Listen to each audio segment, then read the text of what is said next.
Welcome back to the last 15 minutes of market trading. It looks like the market has had its run and fill of the day, and now it's a little languid. The Nifty is around that 8710 mark, has done its run for the day, and the Bank Nifty as well settling closer to the 19,400 mark. It at one point threatened to get all the way to 19,300 as well. We're joined by Varun Goel as well, and of course we have got our other experts speaking with us. Varun, how are you approaching the market at this point in time? Do you fear a fairly seminal breakdown, another 500 points can be taken? Well, we remain quite positive on the market from the next 12-month perspective. I think in the extreme short term, it's very difficult to say whether we'll see a 3-4% move up or down. But I think, come Diwali, market will start looking at FY18 earnings. Our own sense is that FY17, FY18 earnings, should be of the order of 15% plus minus a few percentage points, and that should lead to a significant, amount of growth uptick as compared to what we have seen in the last 3 years. So we remain, quite positive on selective long-term stories, which we believe earnings growth is going to be strong. Okay, that's an important statement from Algeria oil minister that the OPEC could start production in November by 1% more than the amount agreed. So that's Brent crude now. The amount agreed in Algiers was only a verbal agreement. It was supposed to be firmed up in November. So it looks like the November meeting will have a bigger number. And I think there are no competition commissions internationally. Yeah, I think the bigger takeaway is some kind of coming back of pricing power to OPEC, because that really was the big story last year.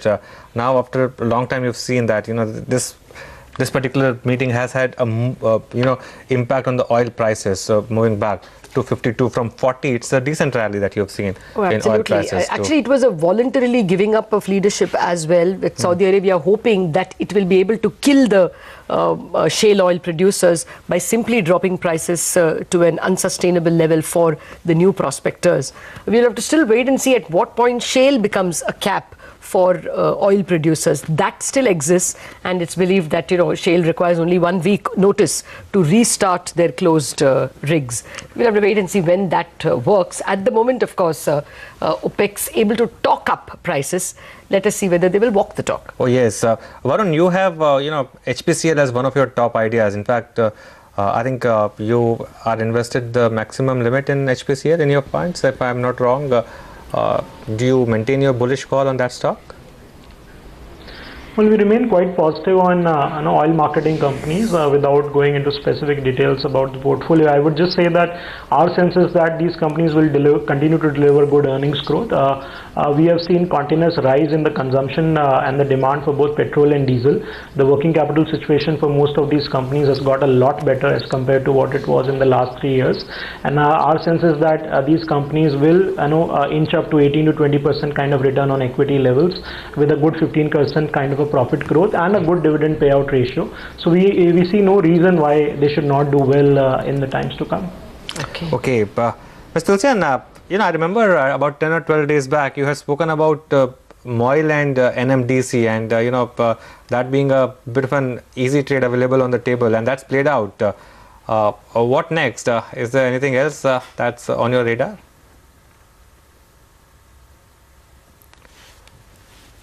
Okay, Mr. Tulsian, I think your audio is not coming across, so yeah. Yeah, no, if you first take a call on Moil, if you see today, I think the stock is up by about 11-12%. If you recall, the company raised the manganese ore prices by about maybe 15%. So what is happening, that market expects that immediately market should respond, but it doesn't happen in this way. And if you take a call yesterday, NMDC have raised the prices of the lump by about 23.5% and of fines by about 20.5%. But if you see people, I've seen few experts on maybe the plate which has been shown on our channel that the prices have raised by 400 rupees per ton. In fact, it is not 400, it is the quantum, 25%, 24% for the lump and 20% for the fines, and that is what going to get reflected in the time to come in the NMDC price behavior also, number one. Number two, if you see the buyback of NMDC and Moil, both have closed on 30th September. Maybe the physical shares will get tendered till 5th or 6th, since you have asked for the new trigger. And if you see the NMDC buyback was at 94 rupees. Moil buyback was at 248. Now people will question the wisdom why any shareholder will tender those shares. But those shares, in my opinion, if you really ask me, are all tendered by the government of India, and they will mobilize closer to about 8,000 crore from this 2 share buyback scheme. So that is going to be very positive, because the equity of NMDC, which is at 396 crore, will reduce by 20% to 316 crore. And as I said, this 25%, and mind it that post monsoon you see a very good offtake in the mining activity as well as in the better offtake of iron ore. So one should not restrict their view only for a day, that since the yesterday NMDC have raised the prices of iron ore and the stock has not reacted much, it has just gone by 3 or 4%. So wait for the outcome of the share buyback also, which I am expected by Monday, that will get announced that the buyback has successfully happened. That will be seen as an extra trigger for NMDC as well as MOIL going forward. Fair point. Let me get a quick word in on the Nifty and Nifty Bank from Ashwini. If it closes where it is, because it's only 5 minutes to left for the markets to close, Ashwini, at 8712 and Bank Nifty at above 19,400, it doesn't change your view that you will continue to buy November puts? So it's clearly, retreated from 8,800. We can't say the market is showing strength or it's moving higher. So given that, your risk reward is so favorable, 8,800, 8,820, that is your stop. And downside, could be anything, 8,500, 8,550 for starters. So that way, I think the risk reward is extremely favorable, both on banking as well as on the Nifty. So maintain your short position. Now, what event will take the market lower or increase the momentum, that only time will tell.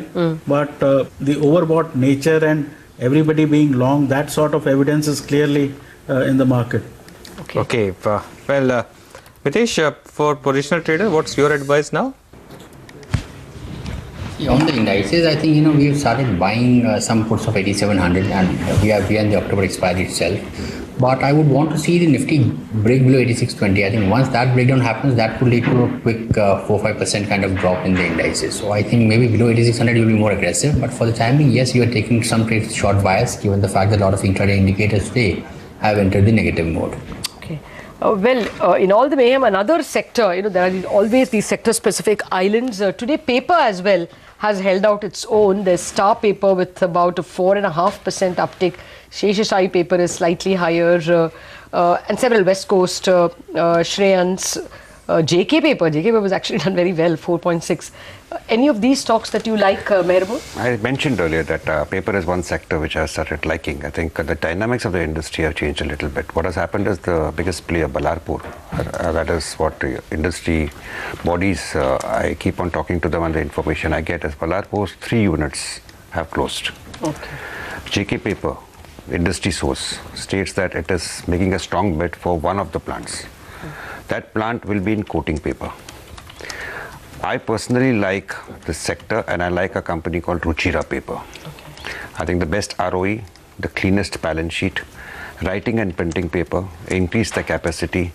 I'm expecting earnings to be around 12 rupees in the current year and 15 rupees in 2016-17. At 15 rupees, even if I give it a valuation of just 9 or 10 times, I see the stock at around 135 to 150 rupees, which should come in the next 1 or 2 quarters.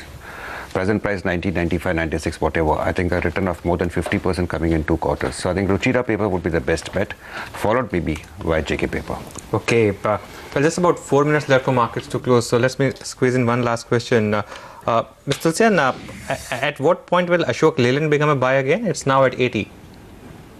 Anuj, I think it qualifies buy now, maybe because stock having corrected quite a lot is just seen consolidating. So I think I will advise a buying, but only with not from a trading point of view, maybe with a view of about 3 or 4 months. And Anuj, just a point here, continuing with what Mehrabun has said on the paper stocks. I like one stock that is Quantum Paper. If you see, they have posted 15 rupees EPS for the first quarter. I am expecting them to post an EPS of 50 rupees for FY17, which was at 24 for FY16. And if you see promoter stake of 70%, top line of closer to 500 crore, market cap is 250 crore, they are doing exceedingly well. So maybe I'll advise our viewers, keep an eye, because we have recommended this to our member, about a month back, and stock still looks quite good at 275, because as I said, that EPS of 50 rupees is expected for FY17. Okay. Thanks, Mr. Tulsan. Varun, how are you all approaching the NBFC space, the big stars of 2016? More to go, or are you all booking out of some of them? No, we believe that housing finance story has a long way to go. We are seeing almost a 20% credit growth as far as housing finance is concerned. Almost 25,000 crores of housing loans are getting added to the system every month. So I think as the penetration of housing increases, as housing prices have been stable for last few years, that is definitely helping the affordability part. So those players which are having a good credit rating, which are able to raise money at cheap rates, which have good due diligence frameworks, which can manage risk well, these are players which will continue to do well. So some of the private sector housing finance companies, some housing finance companies with PSU parentage which have AAA rating, we believe they will continue to do well in the next few years. Okay, just about 2 minutes left for markets to close, so let's just do a quick recap. Interesting day, the market nearly broke down, and again in last 15 or 20 minutes miraculously again came back and defended that 8700 mark yet again. So closing above that, I think the averaging should also be above 8700, and the bank nifty should be somewhere around 19,380, 390 on averaging basis. Two themes which played out today. Some of the outperforming stocks fell today, so auto names for example, the banking stocks lost ground, and oil and gas clearly is a theme which is still working. On the banking names, what was interesting was that the morning losers actually recovered, Axis and Yes Bank. Towards the end, there were other losers like ICICI, State Bank of India and Bank of Baroda, which actually ended on the lower side, while Yes and Axis almost ended in the green. That was really interesting. Apart from that, auto and cement names corrected. Ultratech Cement was down 2%, Mahindra, Tata Motors, DVR, Z Entertainment. So some profit taking angle clearly attached to today's trade. Infosys is making a move back towards its 52-week lows. 1026, 1009 is the 52-week low on that one. 2 days left, 2 working days left for Infosys earnings, so that's an interesting stock to watch out for. On the way up, oil and gas led by Reliance up 2%, BPCL up 3.5%, and GAIL up 3.5% as well. Grasim went X-split today, so that played out 2.5% higher on that stock, and Hindalco and Bharti Infratel were other major gainers in today's trade. Another interesting day for the mid caps as well, because through the day there was underperformance, though towards the end there was some minor pullback even for the mid cap index. Well, absolutely. At one point in time, I mean, actually it was a more volatile day for the index. They started off with 0.5% in terms of gains, saw a deep plunge, almost 1% in losses, but they're not finishing with that much in terms of losses. Though I wonder who would have made money in such a seesawing market. Well, just to reiterate, the not so mid-cap boys who have done well, HPCL among them, GAIL, a prominent performer, and then you had even some companies like Sri Chakra continuing to remain in the green, although the other tire stocks started to see a lot of profit taking. Actually, it's perhaps easier to read the list of profit the stocks in which you saw profit taking.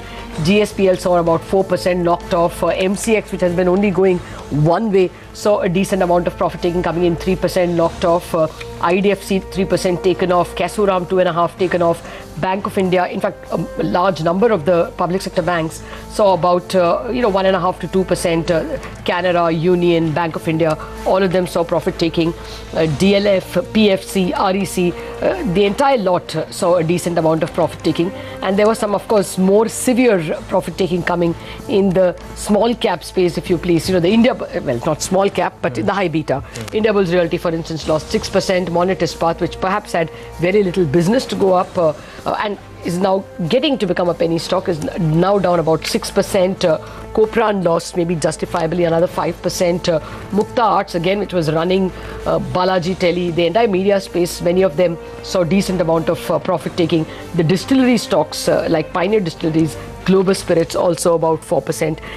Typically the stocks where people would have ridden after seeing the rally saw a decent amount of profit taking, and I think the mid cap now is ending a little lower than we thought it would. It has ended about 0.6 in the last 15-minute averaging. Bank Nifty as well ending almost 0.75% lower, below the 19,400 mark. Oh yes, so quite an interesting day that we had. A lot of stocks doing well, stocks like Moil and a couple of oil and gas stocks, but overall the trend was slightly downward. Merbun, Jubilant Foodworks, has it made a bottom? Because on the day we had the exit of Ajay Kaul, that day's low is being held.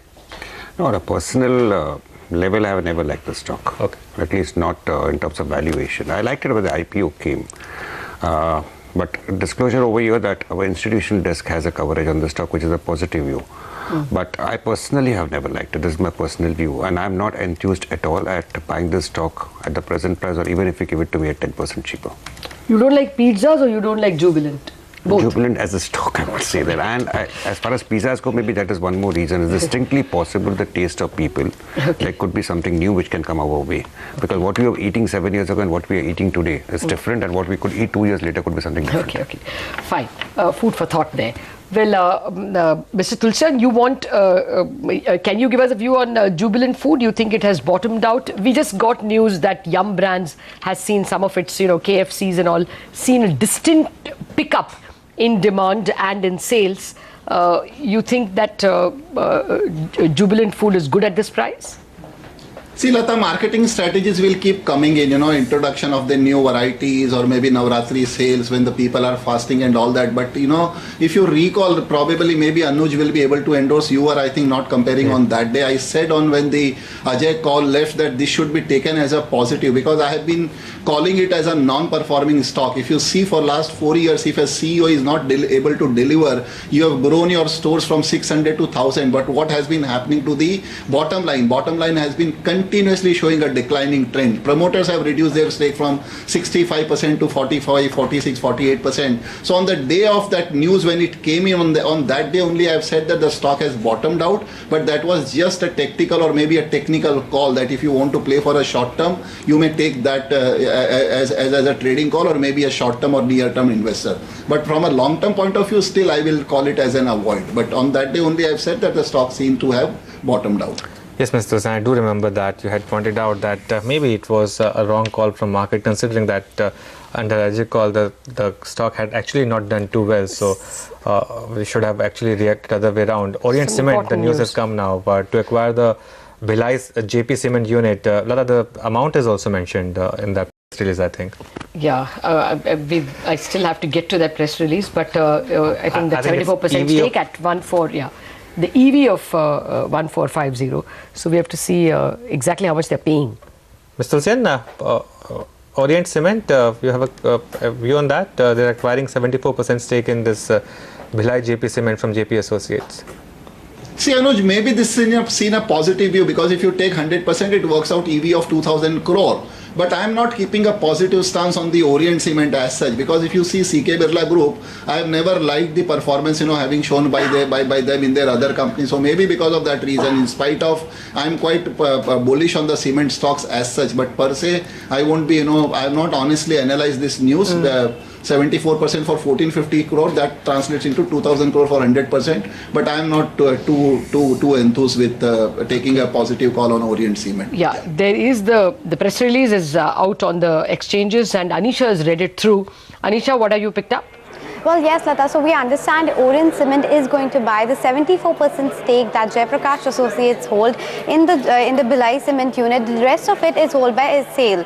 Now, as far as the capacity is concerned, it's 2.1 million ton per annum, and it operates a clinkerization unit as well in Madhya Pradesh and a grinding unit in Chhattisgarh. Now, they have been earlier in discussions to sell this particular unit to Shree Cement as well, but the talks fell through.